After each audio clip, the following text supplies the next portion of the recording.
আসসালামু আলাইকুম। Hello everyone, welcome back to my channel. This is Marzia's lifestyle. কেমন আছেন সবাই? আশা করি সবাই ভালো আছেন। আমিও আল্লাহর রহমতে অনেক ভালো আছি।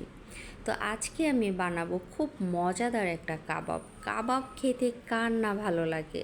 আমারও ভীষণ ভালো লাগে কাবাব খেতে।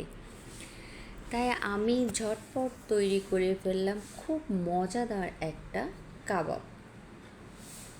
এটা পোলাওয়ের সাথে, বিরিয়ানির সাথে বা বিকেলবেলা নাস্তার সাথে, চায়ের সাথে, সব কিছুর সাথে একদমই পারফেক্ট। আর এটা ছোট বড় সবাই ভীষণ পছন্দ করে, তাই আমারও ভীষণ পছন্দ। আর আমি কাবাব তৈরি করার জন্য নিয়ে নিলাম গরুর মাংস, পেঁয়াজ, রসুন, আদা, কাঁচামরিচ, লবঙ্গ, দারচিনি, তেজপাতা, আর হচ্ছে বুট, টক দই আর লবণ। তারপরে নিয়েছি শাহি জিরা। তো প্রথমে আমি বুটগুলোকে খুব ভালোভাবে ধুয়ে আমি আধা ঘন্টার মতো ভিজিয়ে রেখেছিলাম। তারপরে আবার ভালো করে ধুয়ে নিলাম। তো একটা পাতিলে দিয়ে দিলাম। দেওয়ার পরে দিলাম গরু মাংস, দারচিনি, তেজপাতা, এলাচ, আদা, রসুন, কুচানো পেঁয়াজ। তারপর দিয়ে দিলাম বেশ কিছু কাঁচামরিচ। তো আমি এখানে শাহি জিরা দিলাম 1 চা চামচ, ছোটো চামচের। আর দিয়ে দিলাম সয়াবিন তেল। তেলটা দেওয়ার পরে আমি এখানে দিলাম লবণ। লবণটা আপনাদের পছন্দ মতো দিবেন।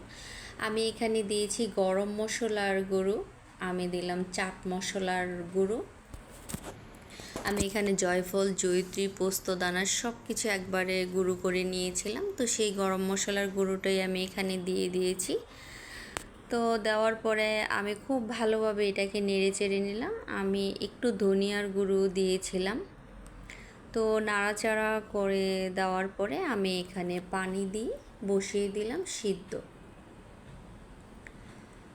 তো বেশ কিছুক্ষণ পর আমি ঢাকনাটা খুলে দেখলাম মোটামুটি সিদ্ধ হয়ে গিয়েছে। আমি এখানে নামানোর আগে 1 চামচ টক দই দিয়েছিলাম। আসলে টক দইটা ভুলে দেখানো হয়নি, কিন্তু আমি নামানোর আগে 1 চামচ টক দই দিয়েছি। দিয়ে আমি খুব ভালোভাবে এটাকে নেড়ে চেড়ে নিয়েছি। তো যখন হয়ে গিয়েছে তখন আমি এটাকে নামিয়ে ঠান্ডা করে একদম মিহি করে পাটায় বেটে নিয়েছি। আর আমি দিয়ে দিলাম কিছু কুচানো পেঁয়াজ, কাঁচামরিচ, একটা ডিম।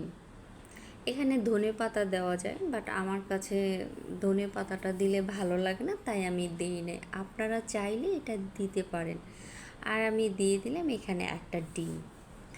তো ডিমটা দেওয়ার পরে আমি খুব ভালোভাবে এটাকে মেখে নিলাম। আর এখানে আমি বেডগ্রাম দেইনি, কারণ আমার কাছে বেডগ্রাম ছাড়া কাবাবটা খেতে বেশি ভালো লাগে। আর আপনারা চাইলে বেডগ্রাম দিয়ে কাবাবটা খাবেন, কারণ এটা হচ্ছে যার যার পছন্দের ব্যাপার। যেহেতু আমার কাছে বেডগ্রামটা দিলে বেশি ভালো লাগে না খেতে, তাই আমি ওটা ব্যবহার করিনি। কিন্তু আপনারা চাইলে এটা ব্যবহার করতে পারেন, এটা দিলে কিন্তু ভীষণ মজা হয়। তো যখন ডিমটা দিয়ে আমি খুব ভালোভাবে মাখানো হয়ে গিয়েছে, তো মাখিয়ে আমি রেখে দিয়েছিলাম কিছু সময়ের জন্য। তারপরে আমি দিয়ে দিলাম বেশ কিছু ঘি। এখানে আমি প্রায় 3 চামচের মতো ঘি ব্যবহার করেছি। ঘিটা দেওয়ার পর আমি খুব ভালোভাবে এটাকে আবার মেখে নিলাম অনেকটা সময় নিয়ে। তো আমার যখন এটা মাখানো হয়ে গিয়েছে, তারপর আমি হাতের মধ্যে একটু ঘি মাখিয়ে আমি সুন্দর করে কতগুলো কাবাব বানিয়ে নিলাম। তারপর যখন আমার কাবাবগুলো বানানো হয়ে গিয়েছে, আমি চলে গেলাম রান্নাঘরে।